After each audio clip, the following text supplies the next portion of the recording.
I know you guys are looking at your clocks going, wait a minute, this is a Saturday night. We're 18 minutes, 19 minutes after the hour. This isn't my High Huddle podcast that's always late. Orange and Blue View is normally right on time, but we had a few technical difficulties we had to iron out, just some weird stuff. We hopefully have solved them. If not, it'll be pretty apparent here soon. So let's keep our fingers crossed. But welcome in, everybody. This is the Orange and Blue View. I'm Chad Jensen. That's Ron White.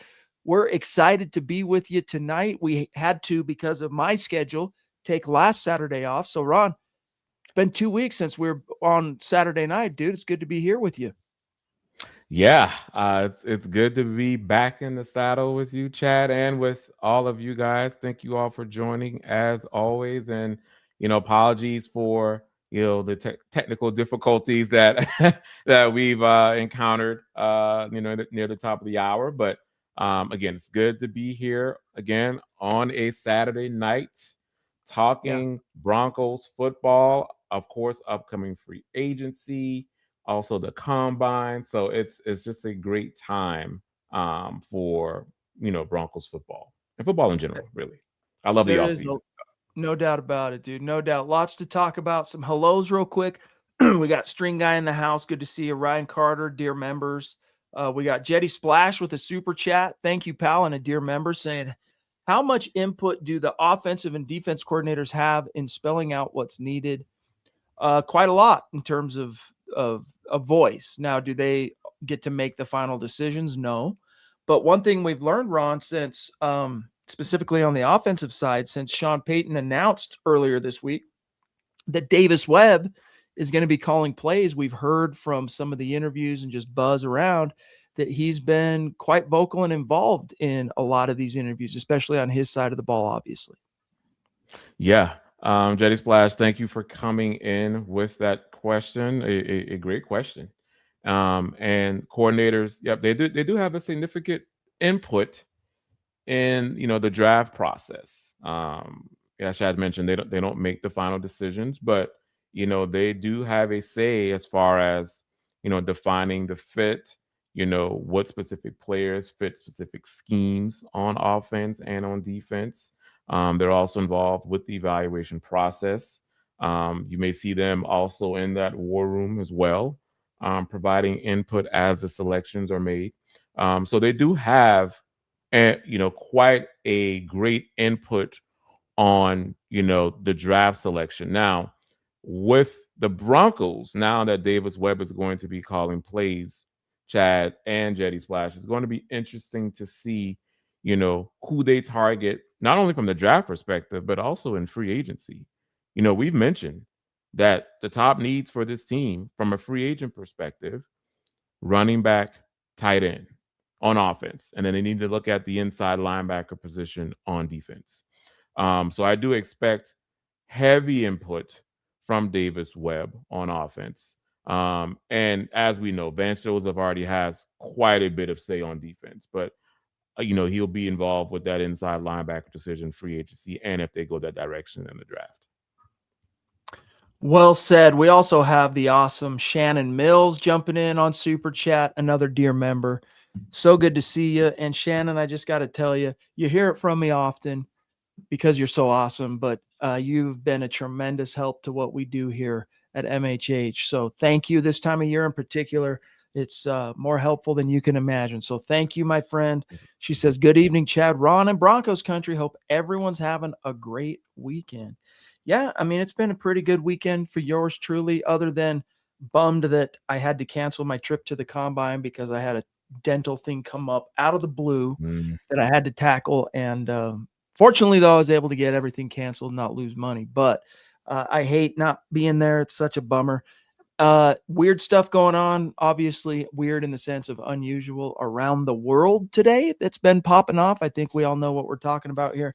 But you come to shows like this and communities like ours to escape that kind of stuff. We're not going to talk about it on this show. So Shannon, love you, appreciate you, just like I'm sure my brother Ron does. Oh yes, thank you, Shannon, so much for the generosity. We greatly appreciate you coming in episode and episode out, providing some support. So thank you. And I hope that you're having a great weekend as well. All right, guys. We will get back to the chat, your questions, your comments, your supers. We'll check on the members. But let's get the ball rolling here, Ron, with some interesting content, some conversation here. Let me do a little scratch and sniff.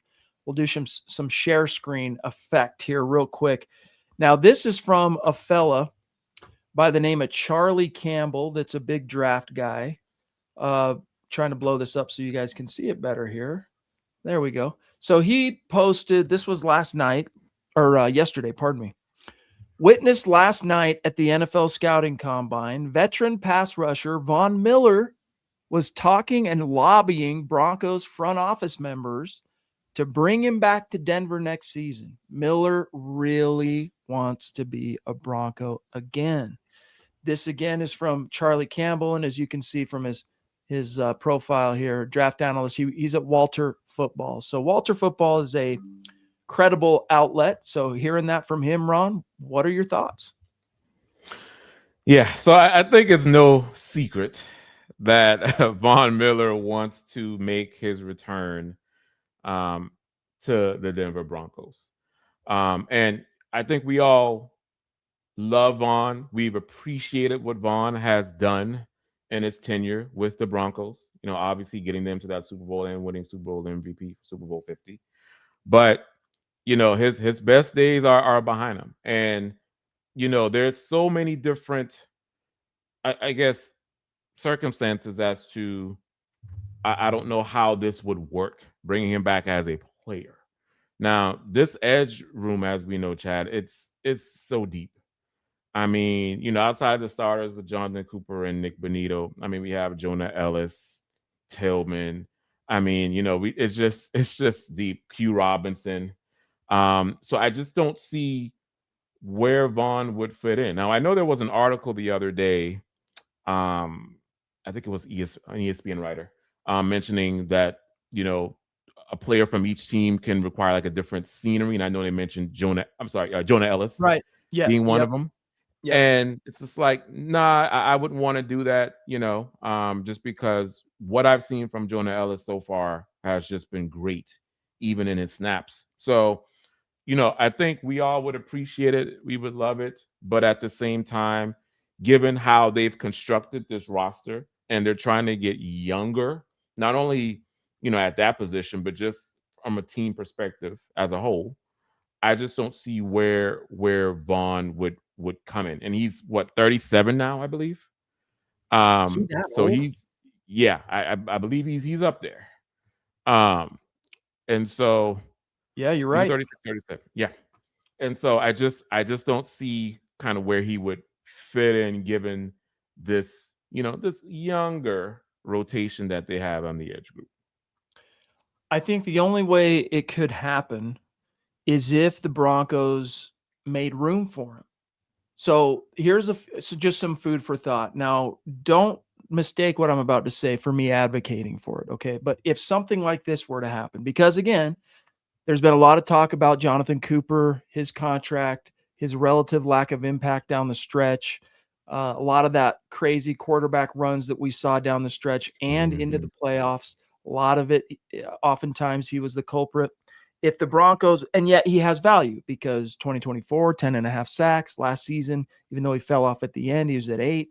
So he's a valuable player. Whatever is eating at him, whatever caused him to kind of fall off the way he did, I don't think the Broncos are coming off him. I think they're still committed to him and they love him. I know Sean Payton loved Jonathan Cooper before he even took the job in Denver. So if they were to move him, though, by moving, I mean trade, they were to trade Jonathan Cooper, you create an opening, Von Miller, okay, come on, and we'll sign you. But those are big ifs and buts and what it, you know, it's just, I don't see it happening. Now, I can appreciate Von's interest in wanting to come home, but I don't think it really happens until he retires and then he comes back home, signs a 1-day and retires as a Bronco. So I mean, look, who are you going to sit? I mean, Dondre Tillman, you just did a good job talking about Jonah Ellis. And Jonah Ellis, look, he's had some injury problems if you're trying to find some, you know, pick some nits or find some warts. But when he's been on the field, he's been highly efficient at his job, both as a pass rusher, Ron, and as a guy setting the edge. So who you sitting down? And then you drafted a guy last year in the 4th round that showed some promise in Q Robinson. No, I think you're going to still stay committed to your room as is, but I can appreciate it. Yeah, and also with the edge group, if they do decide to move away from Jonathan Cooper, they can draft. They can go to the draft, go to the well yet again, and draft at the edge position. Obviously, maybe not, high in the draft, but maybe in one of the later rounds. So yeah, just like who are you going to sit for Vaughn? It's been great knowing that he's been wanting to come back, given the recent success. But right now, I just think both the Paytons are looking at this. We want to keep this team young, and they like the players that they have. So it's important to remember that although, Ron, you might be surprised to hear that Vaughn had 9 sacks last year in Washington. That's 1 sack more than Jonathan Cooper. He has not reached double-digit sacks in a single season since he was a Bronco. Believe it or not.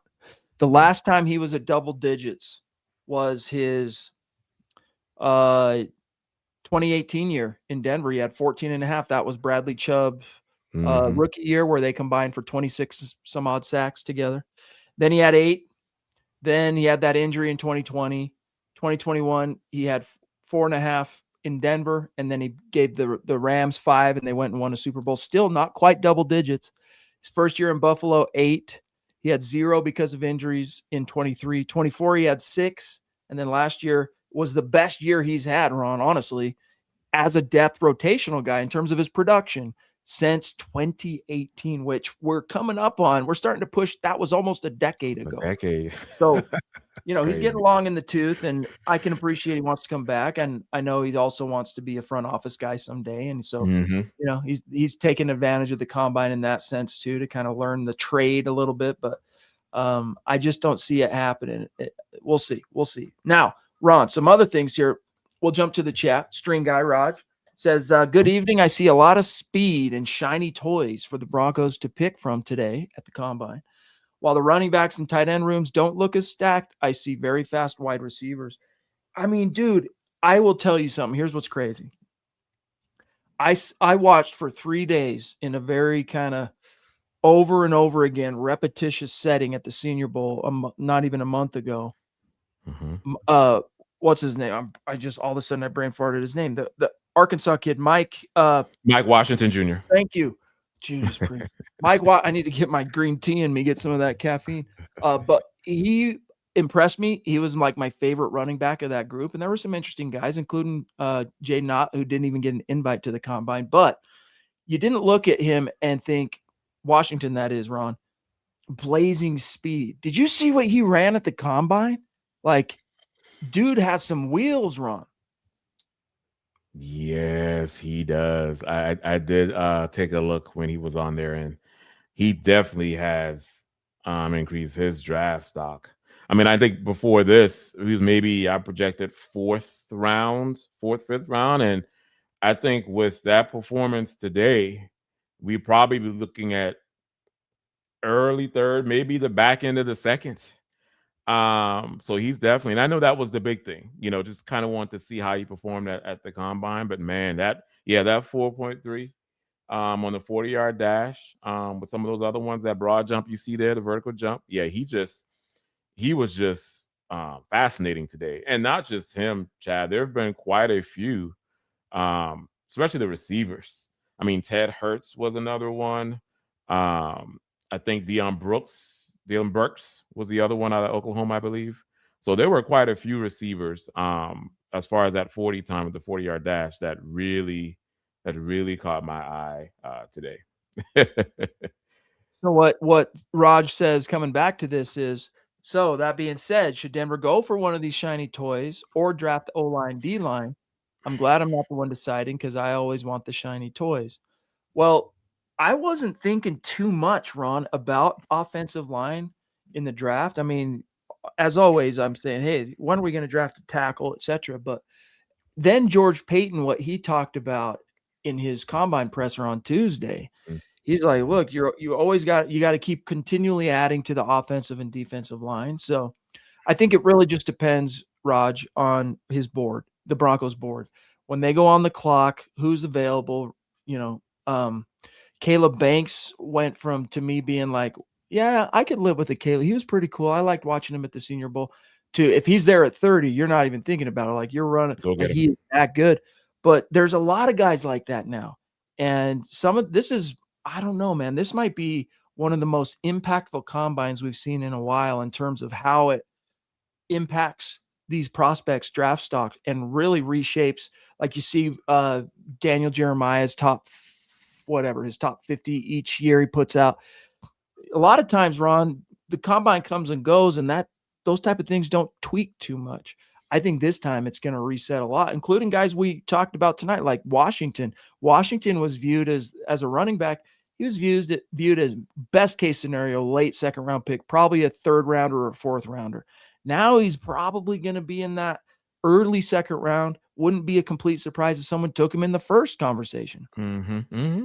Yeah, great point. And String Guy, Chad. Well, first of all, Chad, you mentioned the point I was going to bring up, because in that combine presser with Sean Payton and George Payton, I think I heard the offensive line mentioned 3 or 4 times. Combined. So that led me to believe that was going to be the target in the first round. And if it's one of these, like Caden Proctor Falls, or if it's Emmanuel Pregnon out of Oregon, the guard, I think I'm okay with that. Anything to help Bo. Granted, it's not a flashy, sexy pick, but drafting for the offensive line would be smart, because you have to make a decision pretty soon on Ben Powers. And then, a couple years down the line, McGlinchey. So that would be smart. But man, it's tempting with Rogers, tempting with these toys that you're mentioning. I mean, these receivers, I mean, they look tempting. I mean, there are a few in the chat that they're talking about. Brazel's a stud today. Yep. He ran a nice 40. Omar Cooper didn't have the best. Again, that was one of my favorites in the draft, but I'd still take him at 30. The running backs, we mentioned Mike Washington. I know Jadarian Price, and Chad, we probably can get to that. I know that's the other topic here. Yeah. I know he's been getting some late first round buzz as well. So that could be an option at 30, or if the Broncos, trade back, acquire more picks, go to the second round. But yeah, I think they're going to get a few of these young studs for weaponry for Bo, for sure.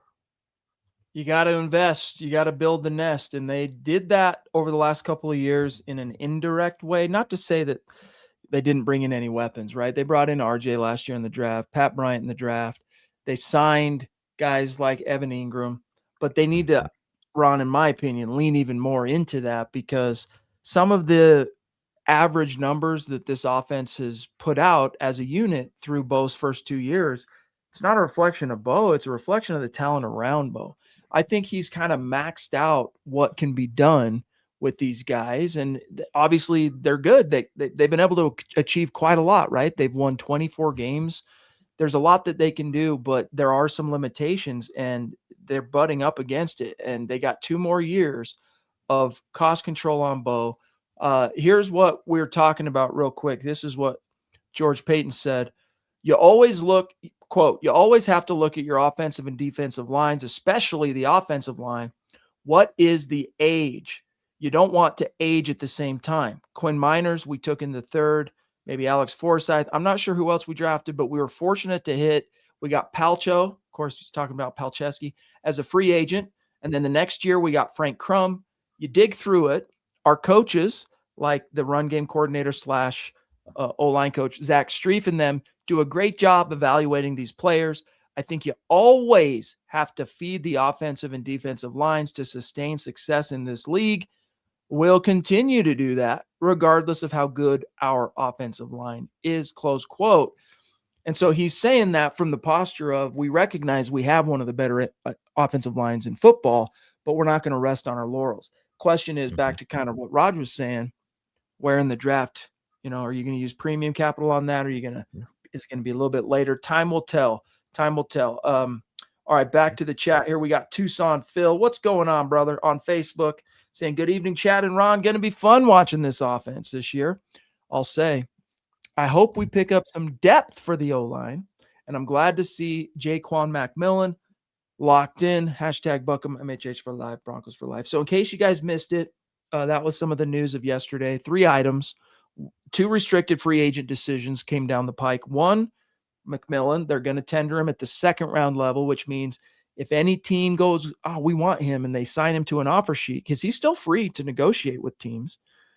If a team signs him to an offer sheet and the Broncos say, we're not going to match, then that team has to give the Broncos a second round pick. And it also comes with a $5.8 million guaranteed salary for McMillan. I think, Ron, that they use it as a placeholder to negotiate a multi-year deal for him, but we'll see. The other news, other restricted free agent, Jaleel McLaughlin, the running back, they are not going to tender. It just doesn't make sense to tender him because even the original round tender would come with I think it's $3.5 million price tag. He's just not worth that as a 4th, 5th guy. And then lastly, the exclusive rights free agent, Tyler Bidet, they're not going to tender him. Usually those ERFA tenders are fait accompli. They are matter of course. Like they lock him in, they're getting done. They're not going to tender him. Instead, they're going to sign him to a 1-year deal worth about $1 million. So what was your reaction to that news yesterday, Ron?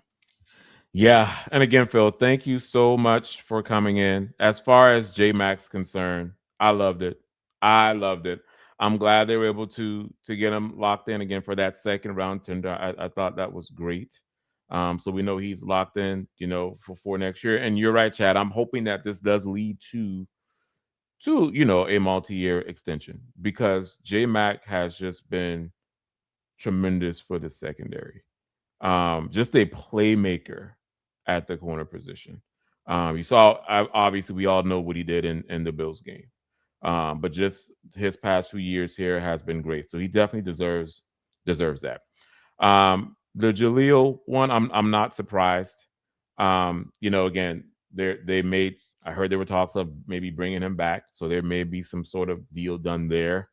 I'm of the opinion that they should just let Jaleel walk. I think we've, seen enough of Jaleel. Again, he's been great coming in as the undrafted free agent, but it's time to let him walk. And I believe it's also time to let Bidet walk as well. And I know I see a lot of comments here saying, the Bidet signing is stupid, that they're not fans of it. And, obviously there's a role for Bidet and it comes with the pass protection. That's why those discussions are happening to have him bring him back on that 1-year deal.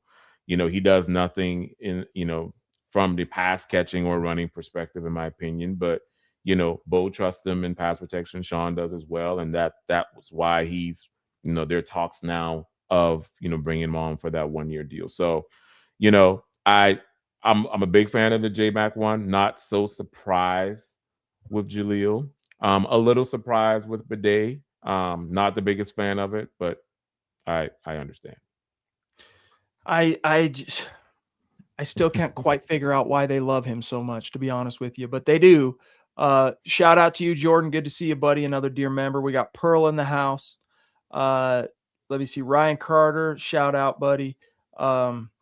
Taylor becoming a member, but he's already been a member, so he's just re-upping. But love you, bud. Thanks for sticking with us in the off season. Jetty Splash jumping in again, wanting to know how is Bo's foot coming along. Well, I think it will.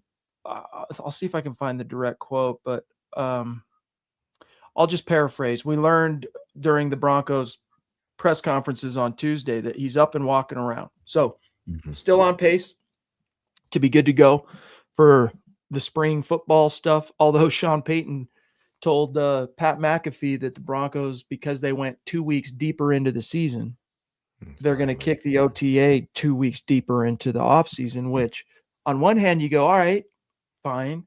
But then when you actually look at the schedule, he's saying they're not going to do any on-field OTAs till June.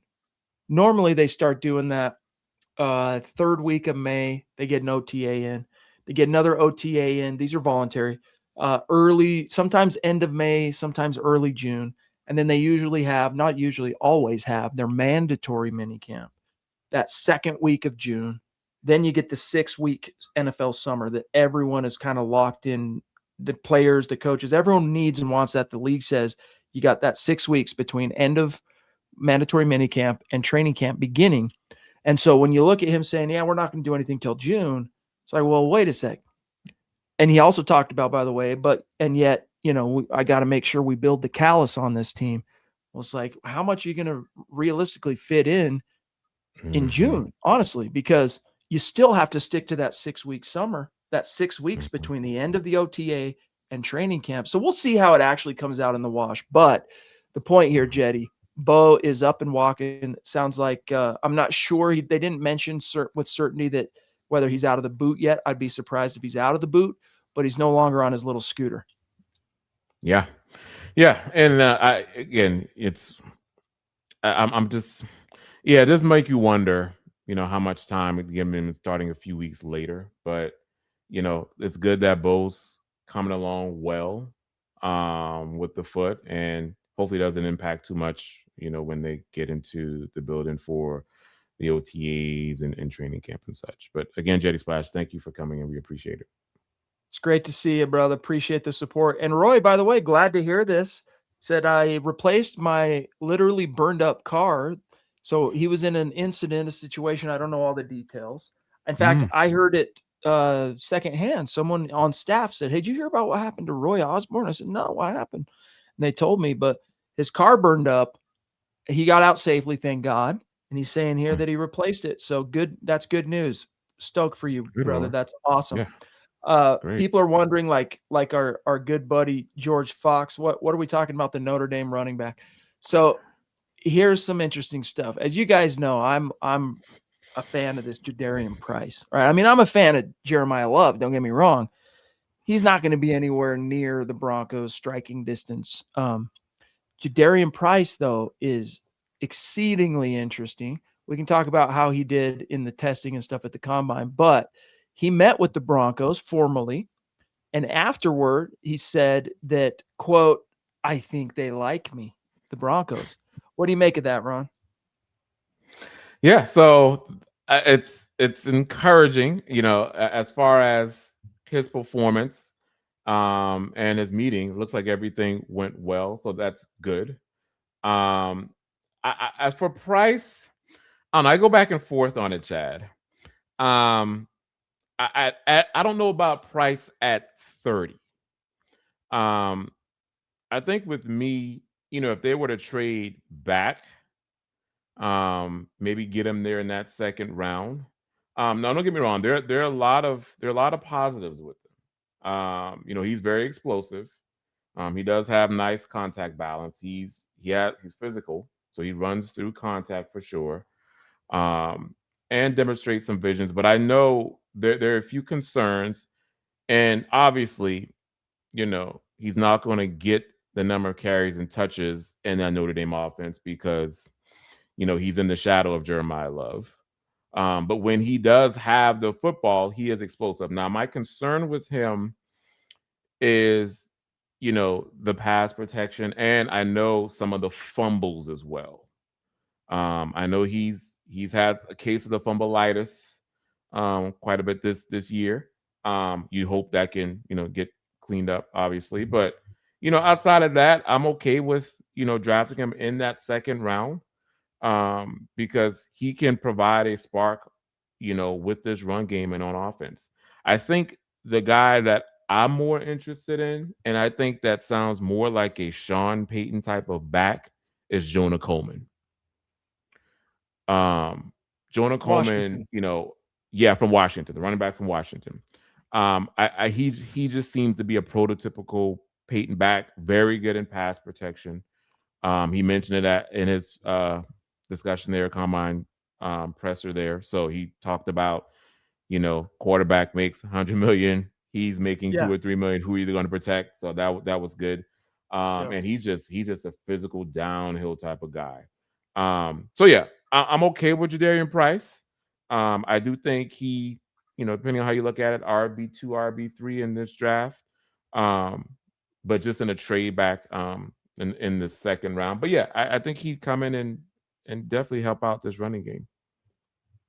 So, real quick, Ryan says, what do you think with Love and Price being good running backs? Do you think they're a product of their offensive line, the play calling, etc.? No, I think they're just super talented. They're good. I Yeah. will say this, though. Jadarian Price didn't not test, but in the 40-yard and his 10-yard split, Ron, it wasn't as impressive as I expected him to be. He ran a 4.49. Now, keep in mind what we mentioned earlier from Mike Washington Jr. He ran a 4.33, and Mike Washington. I got to remind myself of his weight, but just a moment.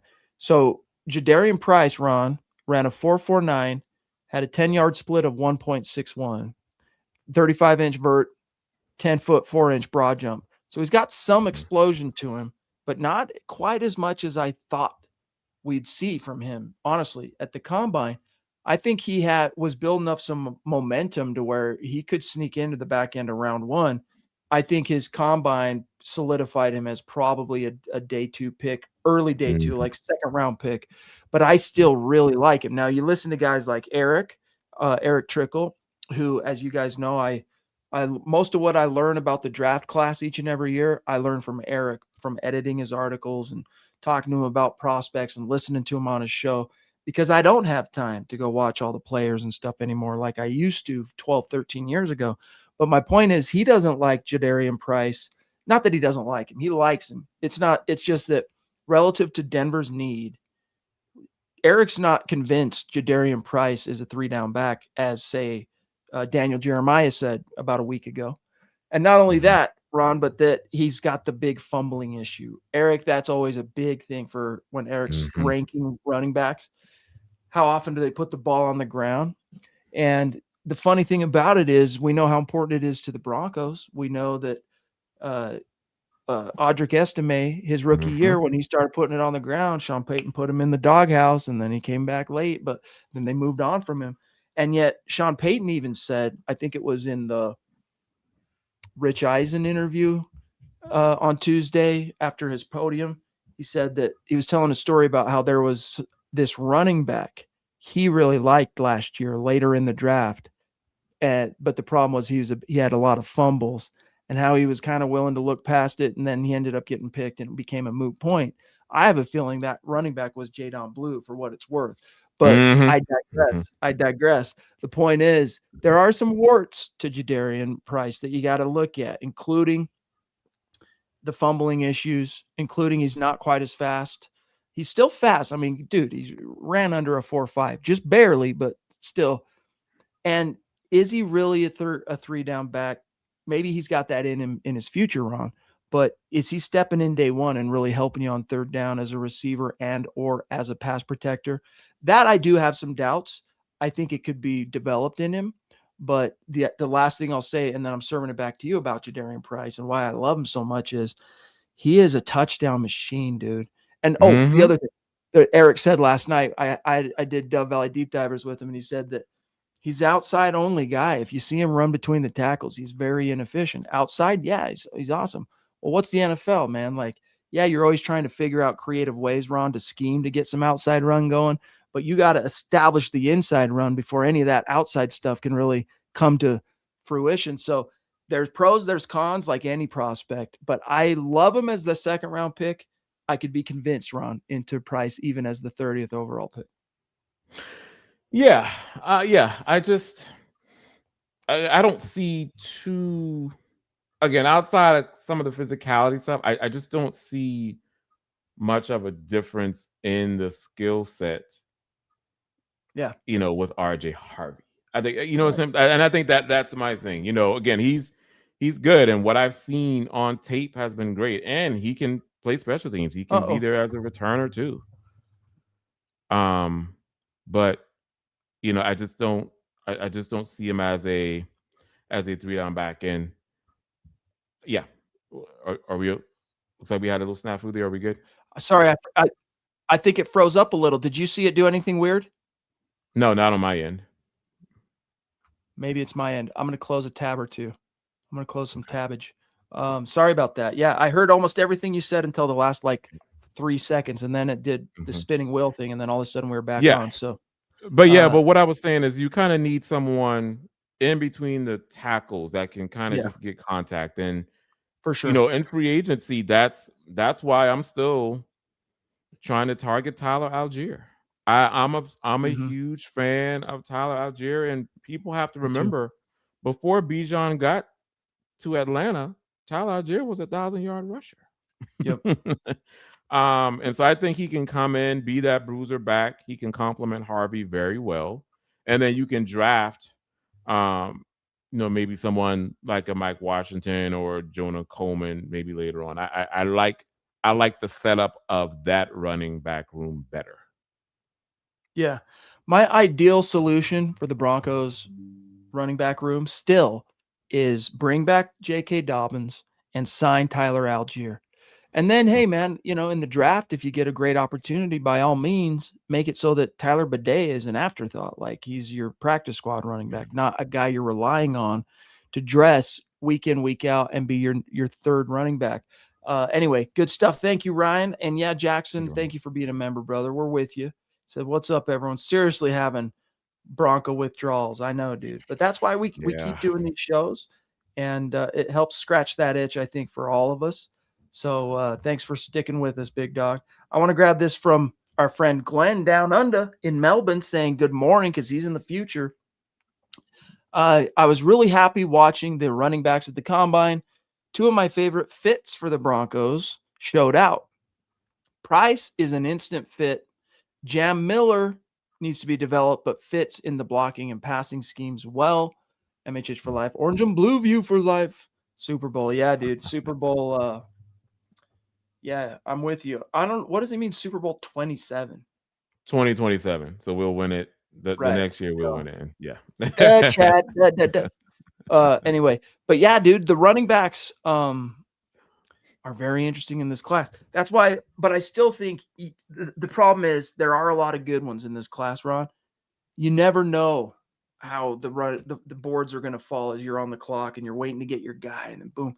That's why teams use free agents. More than one reason why, but a big reason why teams use free agency to fill the immediate holes, because those are for sure things. You can control the outcomes significantly more than you can in the draft. Like if you said as an organization, Ron, we are hell bent for high water getting Tyler Algier, who, by the way, we learned yesterday, what is he actually looking for?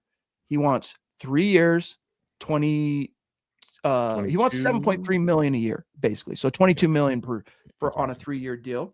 Ron, I'd pay that for Tyler Algier. To me, that would be a It's bargain, nothing. especially thinking back to what year was that, Ron? 2020 when the Broncos signed Melvin Gordon, 2 Mhm. years, 16 million. I mean, Melvin Mhm. Gordon was an 8 million per year running back 6 years ago.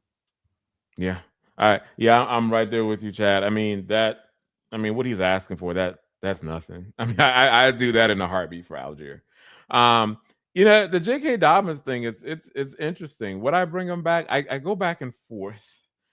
I guess I'm open to it. He's more of an, afterthought. If no one else signs him, I'd go to JK and approach him. If he's talking to other teams, which I'm pretty sure he is, just let us know. We'll kind of monitor it. And then if you don't, then we'll re-sign you to like another 1-year deal.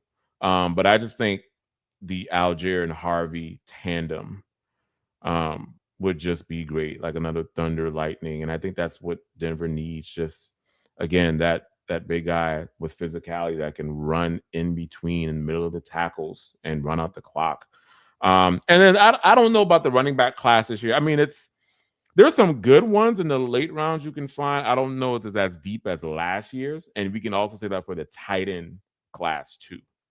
Yeah. Very, top heavy. But there might be some diamond in the rough ones you can look at a little bit later on and you can develop. And again, I'm just looking, and I think you said it, Chad, looking for someone to fill out that roster and make Bidet a mute point Yeah. here. Yeah. So Yeah.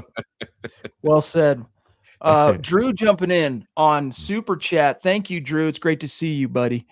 Thank you for the support. He says, sign Rico Dottle, draft Emmett Johnson.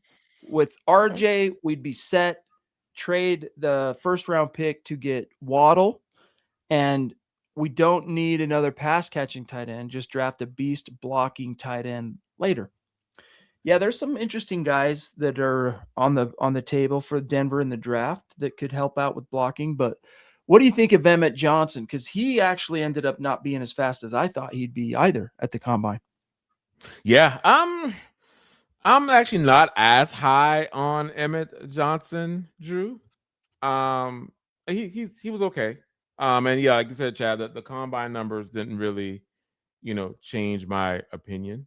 Um, Rico Dotto, Drew, I'd be okay with, if the other top free agents were off the market. I know there was rumors out there that the Broncos are also interested in Travis Etienne.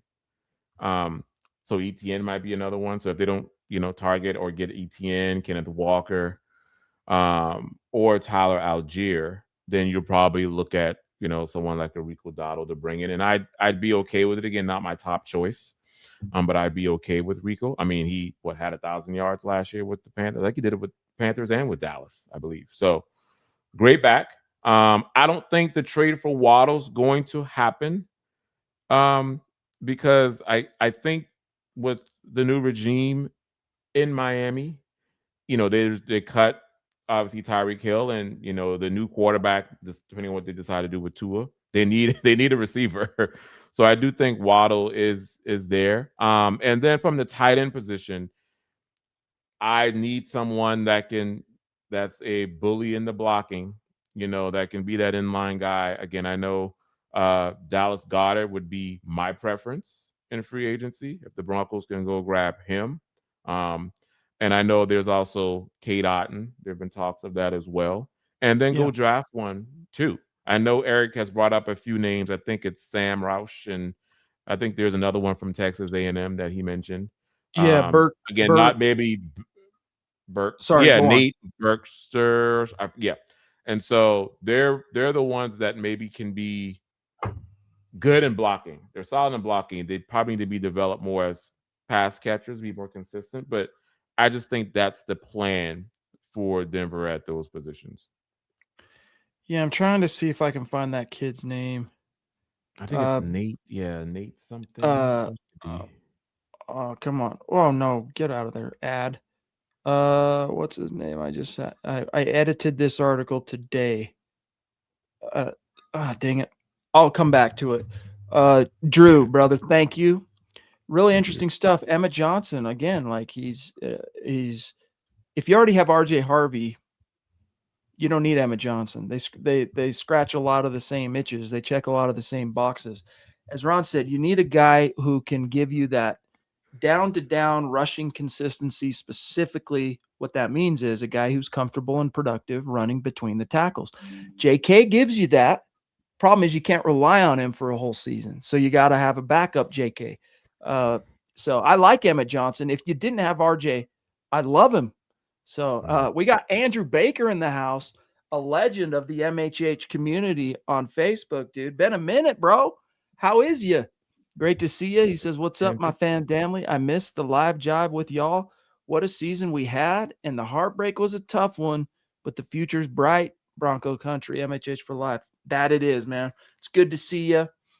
And yeah, it was a whirlwind season, the best one we've had at MHH since 2015, since Super Bowl 50. So for Broncos country, we waited a long time for that, and we're just scratching the surface. Bo Nix is young. We're just getting started. So good to see you, Andrew.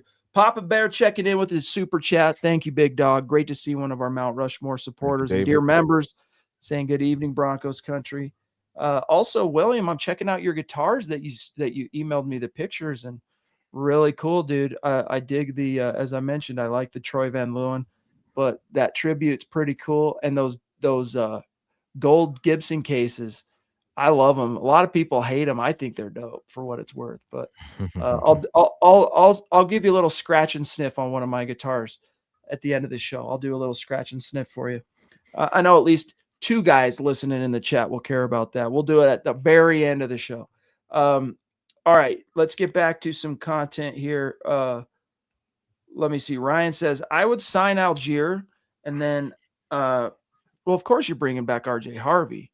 RJ's under contract, but I think he meant to say J.K. Dobbins, right? JK. So, yeah, duh, Matt Dobbins, right? Okay, thanks, buddy. Yeah, dude. Roy says Dobbins can't stay healthy though. I don't know why people see that. Dobbins has never played a whole season in his career.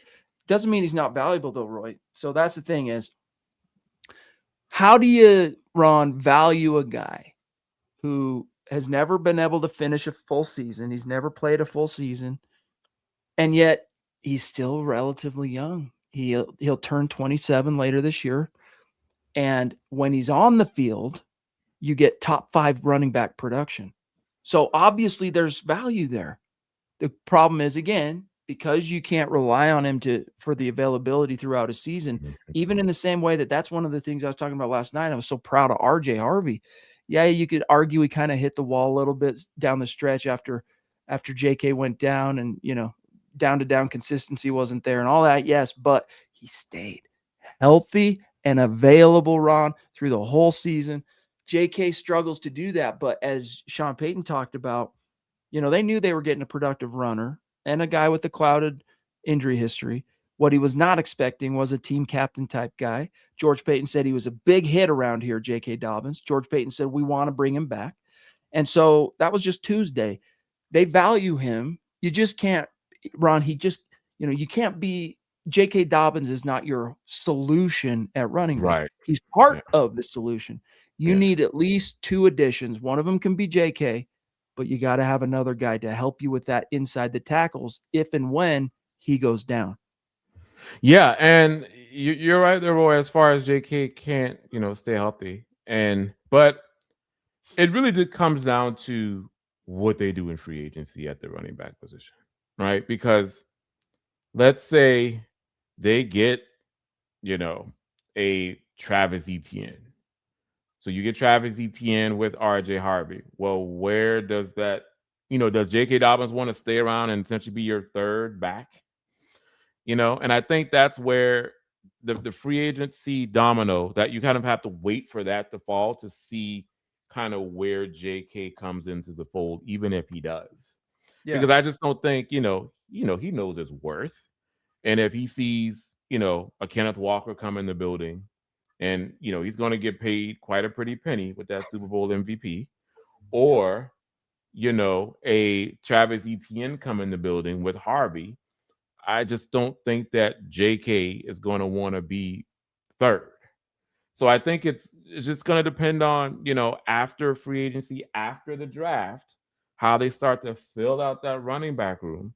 And then, if JK, let's say no one signs him, then again, I think, those conversations with the Broncos happen, and maybe they can bring him back kind of on a similar deal that they did this year, 1-year deal, kind of with some incentives, low guarantees, things like that. But it just really depends on what happens, from a free agency perspective at the running back position.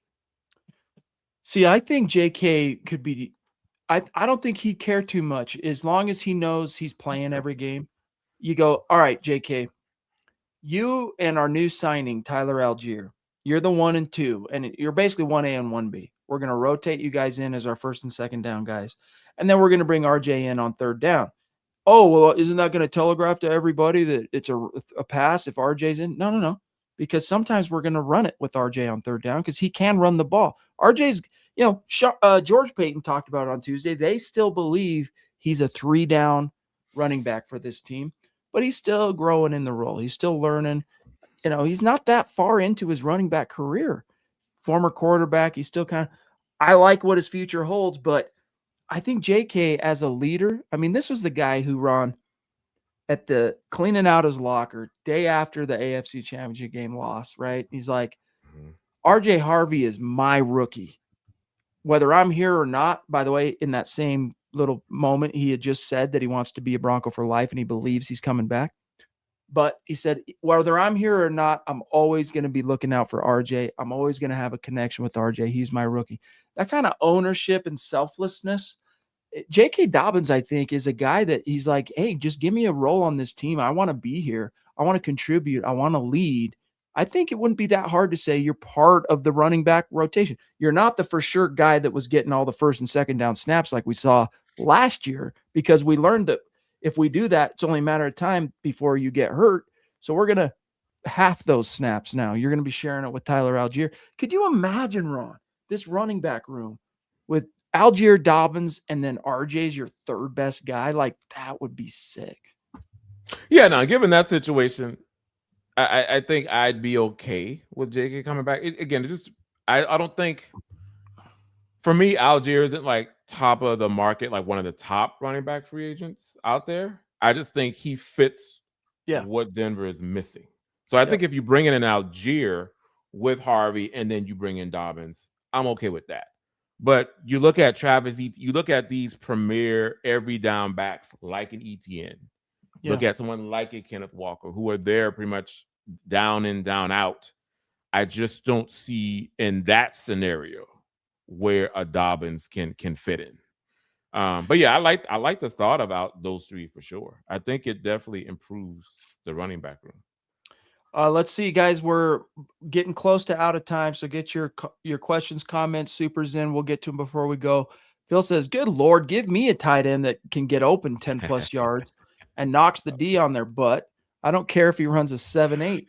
I hear you, dude. I hear you. He also says, "Does Phil? Let's face it. If Dobbins could stay healthy, he'd be a top 5 running back. Unfortunately, Yeah. he can't." And it's true. You know, when the Broncos signed him last year, remember, this is something that speaks to the point Ron was making just a few moments ago, which is he going to be signed before free agency? Is he going to be signed if the Broncos re-sign him? I'm saying, or is it going to be before he hits free agency? Because they could. Are they going to wait and do it first week or two of free agency, see what the market is? Are they going to let him languish? Because last year he was available till middle of June. They signed him he came in, he was there for the last day of mandatory minicamp. He didn't do anything. He was just there. So, hey, yeah, I'm J.K. Dobbins. Then, of course, you got free agency. But my point is, when they first signed him, I went and did my research on him. And I was already really into him. As you guys can probably remember, I was like, at the time, the two options that were out there were Nick Chubb and J.K. Dobbins that were still kind of floating around out there. And I was all about Dobbins. But when I did my research, and I'm trying to remember who the guy is, I might have been Derrick Henry. But since Dobbins entered the league as a 2020 second round pick of the Baltimore Ravens, only one running back in the NFL has a higher yards per carry average for his career than Dobbins. And Dobbins, guys, he finished over 5 yards per carry last year. He didn't do anything to hurt that.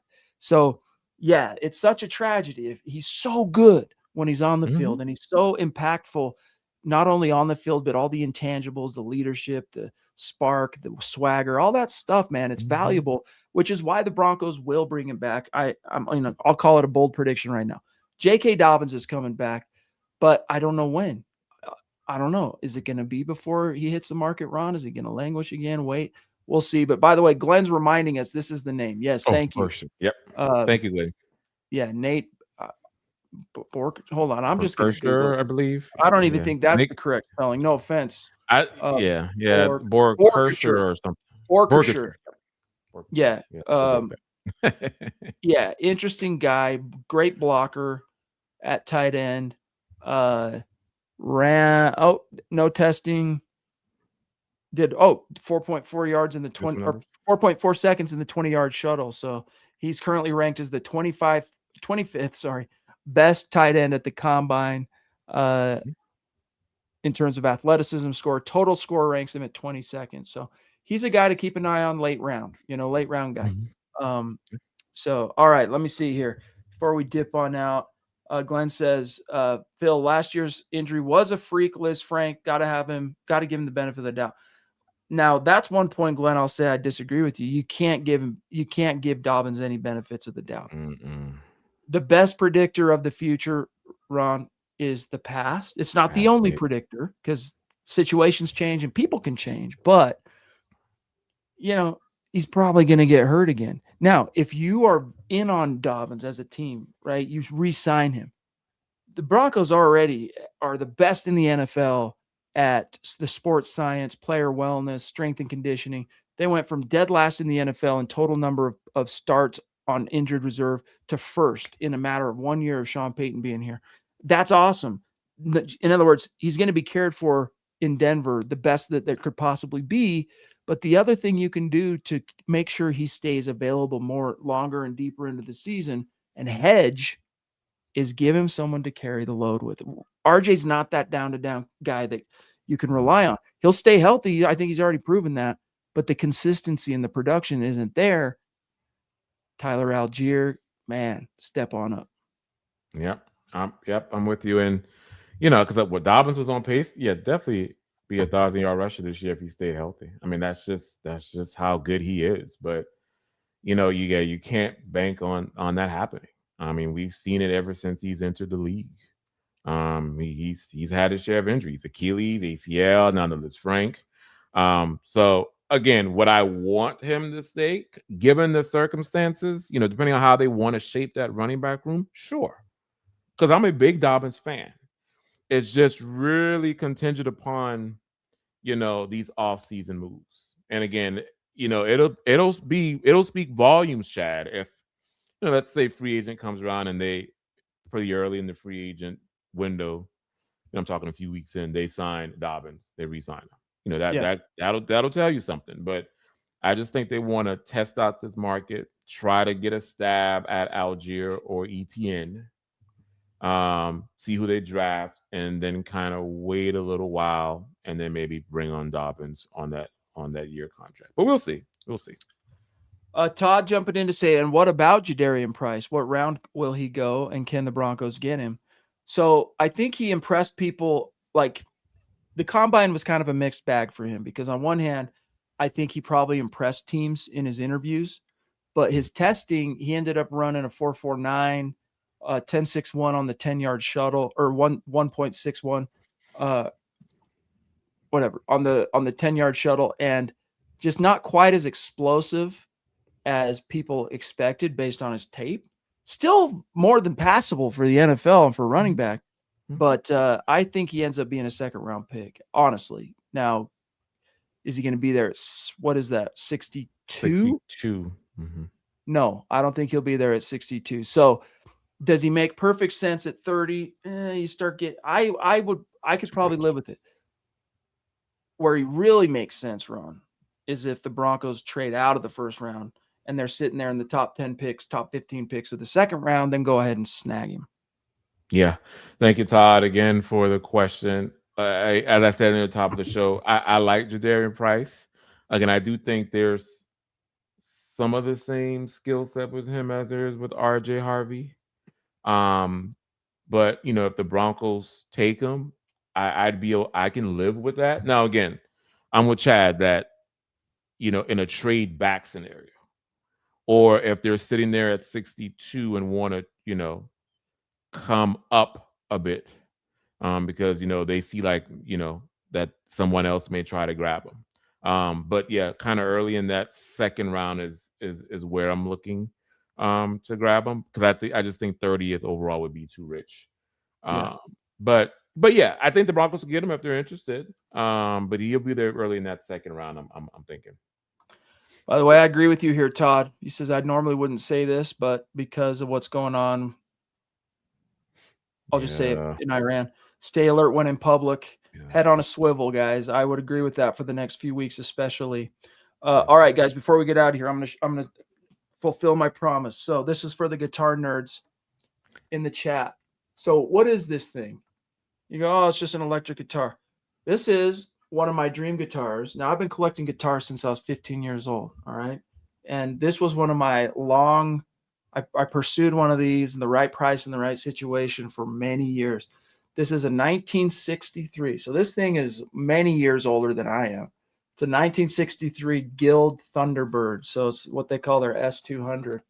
And it's absolutely sick. Now this, it has this, because of this bridge, it has a little bit of string rattle. So I just put some electric tape there to silence that.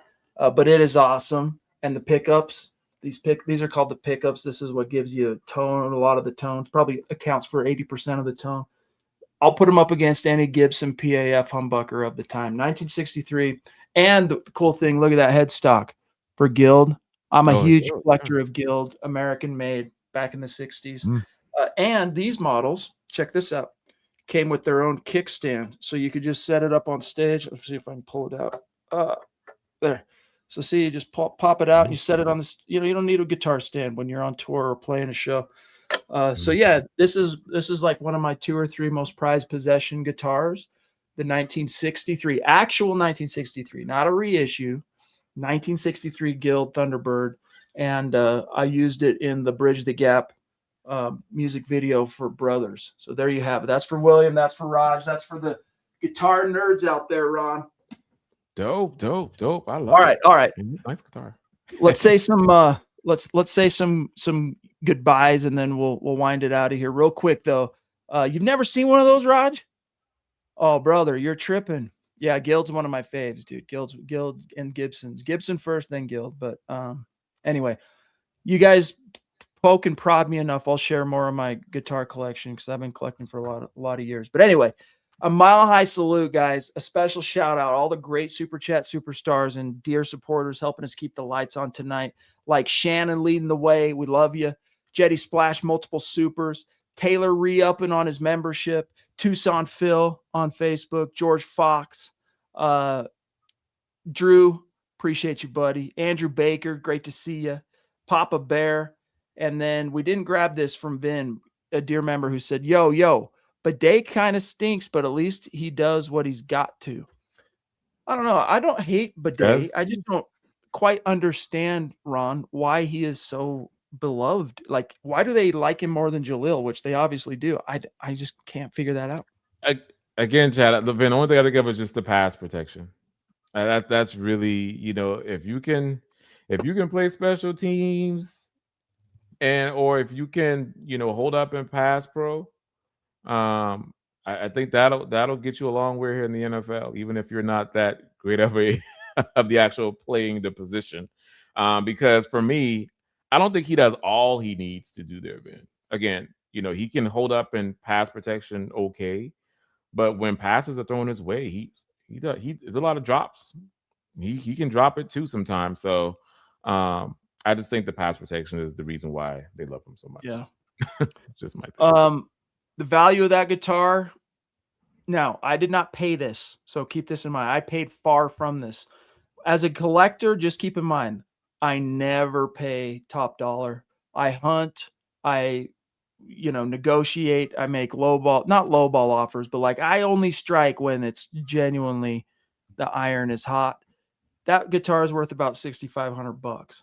I'm never going to sell it. Like I will die with that thing in my possession. I didn't pay anything like that, but that's how I justify it to my wife when I go spend a little chunk of change here and there on a guitar. I'll be like, yo, honey, this thing's going to be worth something. And, you can sell this when I drop dead or whatever, So, anyway, all right, guys, love it. Appreciate you. And Ron, once again, Orange and Blue View, another episode in the books, and can't wait to do it again next Saturday. Yes. Thank you all for tuning in. We greatly appreciate it. Make sure you follow us at Chad and Jensen, at Ron White NFL on X, and the Mothership channel, Mile High Huddle as well. We greatly appreciate it. And until next time, we will see you all next week. Until then, go Broncos.